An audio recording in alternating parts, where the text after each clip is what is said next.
Hey folks, Jackdaw here. In Dragon Age the Veilguard, there's no keep feature this time around to import your old saves. Instead, during the character creator, you're going to bring in your Inquisitor from Inquisition, recreating them. And apparently, this new system is going to have you pick key choices from the previous games. The focus this time is on decisions that really matter to this new story in particular, since we're heading to Northern Thedas. Choices tied to places like Ferelden or Orlais aren't going to be as relevant, and there are some choices that have happened in Inquisition 2 and Origins that there's just no point worth mentioning. This also acts as a handy onboarding tool if you don't remember all your previous choices or haven't played the older games. This is going to help you revisit and understand what those decisions particularly meant. And as it currently stands, we don't know exactly which choices you're going to be making in the Veilguard character creator just yet. And so it brings about the idea of this video, because today I'm going to dive into key decisions from past games that I personally think are going to have a big impact on the story and still need a lot of resolution. Of course, this is just my take, but I hope it helps you get a better feel for the weight of those lingering choices so you can pick the ones that really shape your particular world state the way you want. Or if anything else, it's going to show you the key decisions that still require an answer from the previous games. So without further ado, let's jump in.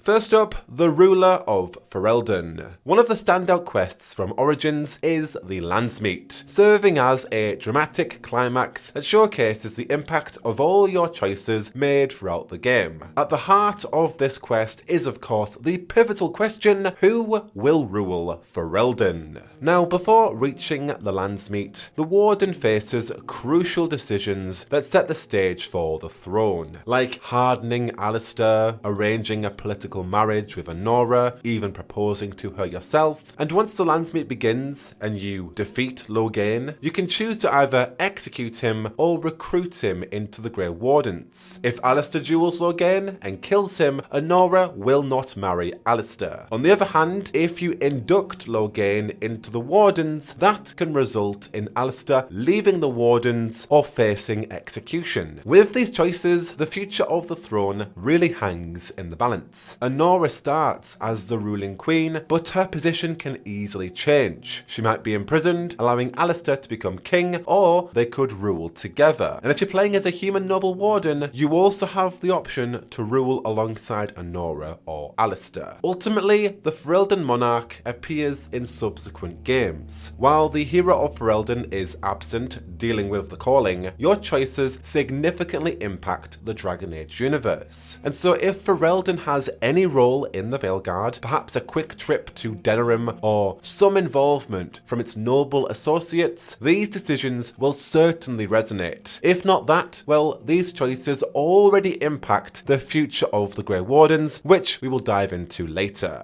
Next up, we have Morrigan's dark proposal. So at the end of Origins, Morrigan presents a morally complex choice with still lingering consequences. So instead of sacrificing a Grey Warden to defeat the Archdemon, she offers a dark ritual that allows her to conceive a child with a male Grey Warden, that being Alistair, Logain, or even yourself. And by conceiving a child with her, the Archdemon's essence is absorbed by the unborn child, thus sparing the Warden's life. And you can choose to accept Morrigan's offer, reject it, or let another Warden perform this ritual. And depending on your choices, Morrigan may or may not have a child. If you choose to romance Morrigan instead, this child could end up actually being entirely normal, no old god soul intact. And the implications of this choice really don't unfold until Inquisition, and even then, they still have lingering consequences. As it stands, if Morrigan performed the dark ritual, she has a child called Kieran who may carry the old god soul, and Flemeth locates him through Morrigan's Alluvian. And it's here where Flemeth presents Morrigan with a choice. Leave Kieran with her and be free, or take back and continue to be hunted. Morrigan chooses her son, of course, and as Flemeth touches Kieran, a glow transfers the old god soul of Euphemiel directly to her. Flemeth reassures Kieran that there will be no more dreams, but Kieran begins to feel lonely. And essentially, Kieran's destiny is now in Flemeth's hands, alongside Morrigan's. But if Morrigan never had a son, Flemeth told Morrigan that a soul is not forced upon the unwilling, and that she was never in any danger from her. Now, more on that particular tidbit in a bit. However, the lingering consequences of the old god soul, and particularly the old god baby, have not been fully felt yet. Most certainly intended for Mafal's reckoning that will shake the very heavens. This choice really depends on how big Morrigan or Mafal's role will be in the next game. Next up, we have the Architect's fate. Of course, the Architect, a powerful Darkspawn leader and one of the 7 original Magisters who became corrupted by entering the Golden City, discovering the Blight and then bringing it back onto the world, well, he presents quite the complex moral dilemma in Dragon Age: The Calling, a novel setting up the events of Origins and Awakening. In the novel, his grand scheme was to destroy the old gods and free the Darkspawn from their influence, potentially ending all future blights. However, his approach to achieving this is less than appealing, spreading the Darkspawn taint across Thedas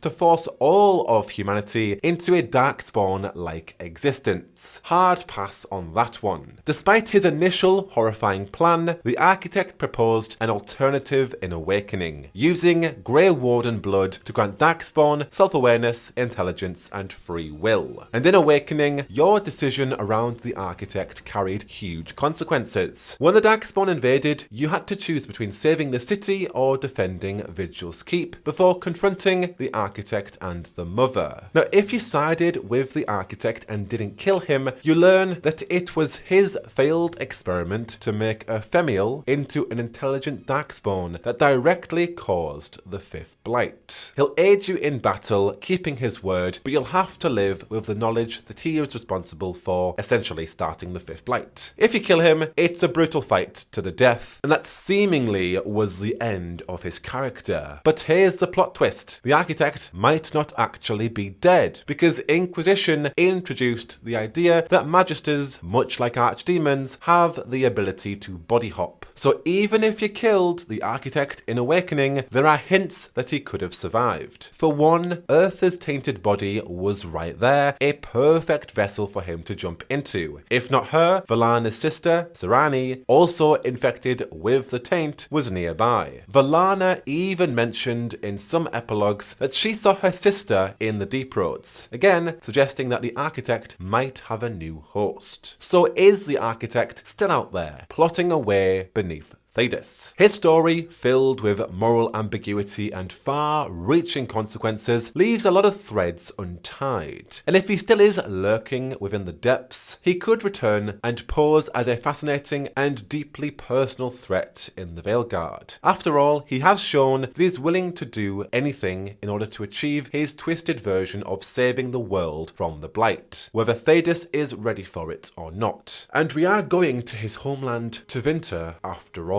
Next, who did you leave in the Fade? Okay, so the core dilemma of Origins centers on the inevitable sacrifice of a Grey Warden to defeat the Archdemon, a fate that can be countered by Morrigan's dark ritual. However, as previously mentioned, your decisions during the Landsmeet significantly influence this outcome. Beyond choosing a new ruler of Ferelden, the fate of Loghain and Alistair is crucial for cementing who exactly the Grey Warden contact is in Inquisition. Of course, if Loghain is recruited into the Wardens, he will take that spot and Alistair will leave the Order. If Alistair remains, he will appear in Dragon Age 2, but more significantly, he will be the Grey Warden contact in Inquisition that you meet in Crestwood. But if Alistair isn't a Warden and Loghain is executed, Stroud from Dragon Age 2 will step in as this Grey Warden contact instead. And so depending on your choices from previous games, you you could end up with Loghain, Alistair or Stroud as your Grey Warden. Ultimately though, you must choose one of them to stay behind in the Fade to distract the Nightmare Demon while the others escape, sacrificing themselves for the greater good. This decision not only impacts the characters involved, but of course the hero of Dragon Age 2, Hawke, as you have to choose between leaving the Warden contact or Hawke in the Fade. Now hold on to that thought for a second, because the next crucial key path choice links directly into this, and this is the fate of the Wardens. Having chosen who you will leave in the Fade and escaping it, you face another significant choice regarding the Grey Warden's future. They placed a crucial role in assisting Corypheus, although many were under mind control via the Blight. But can we trust the Grey Wardens of the South again? Do they deserve a second chance? That is of course up to the Inquisitor. If you choose to ally with them, the Grey Wardens will of course be grateful, unlocking further content with them via the war table. However, if you decide against taking them in, the Wardens will scatter and their organisation will face a tough road to recovery on its own. Ultimately, whoever you didn't leave in the Fade, so either the remaining Warden or Hawke, will decide to head to the Grey Warden's original headquarters, Fortress Weishaupt in the Anderfells, a ripe setting for the Veilguard. So does that mean we could potentially meet Hawke or Loghain, Alistair or Stroud in the next game's story? Well, it's certainly set up that way. And regarding who we left in the Fade, that is still very much up in the air. Following that, we have the next ruler of Orlais. Much like the fate of Ferelden's monarchy, the Inquisitor faced a crucial decision in choosing the next ruler of Orlais during their own civil war. Your options are Selene, the current empress who's focused on culture, arts and education, Gaspard, a military man with ambitions of conquest, and Briala, Selene's former servant and lover who represents the oppressed elves of Halam Sharal. If you've read The Masked Empire, a novel centered on these characters, it might help guide your decision. Whoever you choose will likely have long-term significance, and you can even manipulate the situation, putting Gaspard on the throne with Briala pulling the strings, or rekindle Selene and Briala's relationship, letting them rule together. Selene may survive or perish, and the throne could go to Selene alone, Gaspard alone, or even a power-sharing truce between Selene, Gaspard, and Briala. This is going to impact the next game if Rook meets leaders from previous games, if there is some kind of council or conclave or scenario where we need to speak with the world leaders. Who better to introduce us to these characters than the Inquisitor themselves? Next up, one of the biggest lingering choices from Inquisition: who drank from the Well of Sorrows? Deep within the Temple of Mafal lies the Well of Sorrows, containing the ancient knowledge of Mafal, the elven all-mother of the Pantheon, who was betrayed and slain by her kind. Either the Inquisitor or Morrigan must drink from the well, binding themselves to Mafal's will in exchange for the power needed to defeat Corypheus. At the time of making this choice, Mafal was said to be slain, henceforth binding yourself to a dead god. But this is a huge decision following recent revelations, and it comes with a lot of uncertainty. If the Inquisitor drank from the well, they heard a mysterious voice claimed Mafal speaks the calling, later Flemeth revealing herself as Mafal and claimed her goal to seek justice for the elven goddess. Choosing who drinks, whether it's you or Morrigan, isn't an easy choice. The well offers great power, but it certainly has dark, unknown consequences. Morrigan, who has also yearned for its knowledge and power, could be a natural fit, but there's a cost. Whether you trust Morrigan to handle it or decide to take on the burden yourself, the full consequences of this choice still aren't clear. Flemeth's plan in particular has always involved making Morrigan her next vessel, but Morrigan has resisted this gift until now, because in certain world states, if Morrigan has drank from the well, she's essentially bound herself willingly to a god she once thought was dead. Things take an interesting turn if the Dark Ritual happened and Morrigan has a child child who has the old god's soul. In that case, Morrigan is more willing than ever to become the next vessel for Mafal in order to protect her son. Now, if she doesn't have a child and she didn't drink from the Well of Sorrows, the situation becomes less clear and it raises questions on whether Morrigan would still be willing to serve as Mafal's vessel. However, in that scenario, of course, the Inquisitor will have drank from the Well of Sorrows and has just bound themselves to a god willingly. So will we see Flemeth's plan to bestow Mafal's power upon Morrigan? Will that plan unfold? Or could Mafal now seek a different vessel in the future, one who binded themselves to her willingly, perhaps the Inquisitor? This choice holds enormous weight for the storyline ahead, especially considering Mafal, of course, revealed herself and is not dead, and now has a plan for a reckoning that will shake the very heavens. Surely this is going to hold some weight in the Veilguard. Next up, similar to Orlais and Ferelden, but much larger in scope, the Inquisitor had the choice of the next Divine. At the start of Inquisition, we're introduced with an explosion that killed Divine Justinia 5, leaving a power vacuum at the top of the Chantry. The Inquisitor themselves played a key role in shaping who takes Divine Justinia's place, with 3 potential candidates: Liliana, Cassandra, and Vivienne. While this choice happens towards the end of the game, it's far from trivial. The next Divine will have rippling effects across Thedas, especially in the Veilguard if we take a trip back down south or need a most powerful political ally. And each candidate has a distinct vision for their ideal future of the Chantry and southern Thedas. Liliana is the most progressive. She wants equality for all. Under her leadership, the Circle of Magi would be disbanded and non-humans would be welcomed into the Chantry priesthood.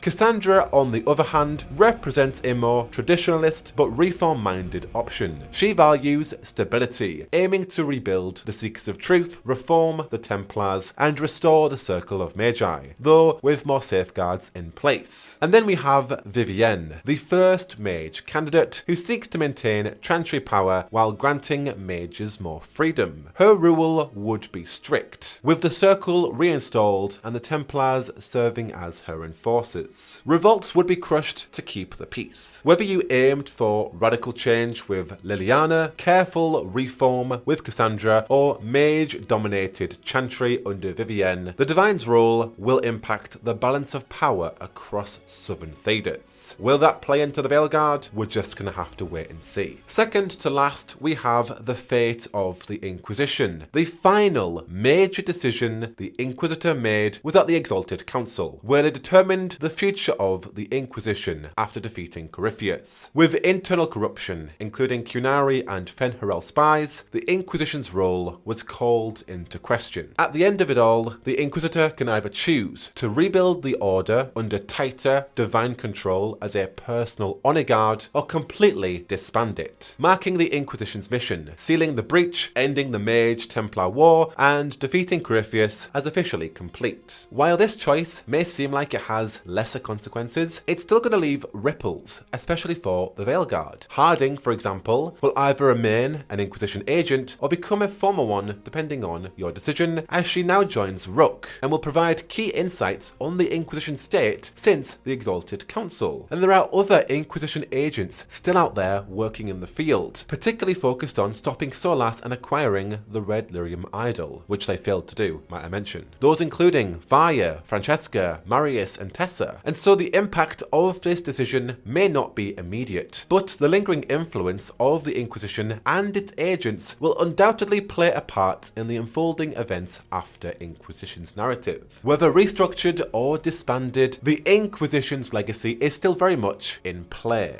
And lastly, one of the biggest decisions the Inquisitor faced is what to do about Solas after learning of his plan to destroy the Veil and restore the ancient Elven. No matter what happens with the Inquisition itself, the Inquisitor becomes personally tied to Solas's fate, and their choice is clear: redeem him or stop him no matter the cost. Each path sets up a range of outcomes, balancing between redemption and justice. Though the Veilguard introduces Rook, our new hero, the Inquisitor will still play a role in this story, however that may take shape. How they feel about Solas, whether he's a lost lost love, a friend worth saving, or a dangerous threat. This shapes their entire involvement. Solas' fate, whether it's redemption or defeat, remains one of the biggest unresolved threads heading directly into the Veilguard. I suppose the tricky part will be how Rook particularly feels about Solas. What happens if my new hero disagrees with the Inquisitor's trespasser decision? Can we actually have some kind of conflict there? Does Rook forge their own path, even if it clashes with the Inquisitor's choices? Can I have a conflict with my Inquisitor, get into a fight with them over Solas' fate? It's certainly going to be fascinating to see how Rook's story is shaped by, or perhaps stands apart from, the legacy of Solas and the Inquisitor's final choice. Either way, these are all just my thoughts on choices that I feel must impact the Veilguard. Soon enough, we're all going to find out how much weight each of these lingering consequences will have in the Veilguard. Let me know down below if there are other choices you feel will deeply impact the next game's story, or what kind of choices you feel like you're going to be importing into the Veilguard. Would love to know all of your thoughts down below, but of course for the latest on the Veilguard, you are already in the right place. I've been Jackdaw, and until the next one, I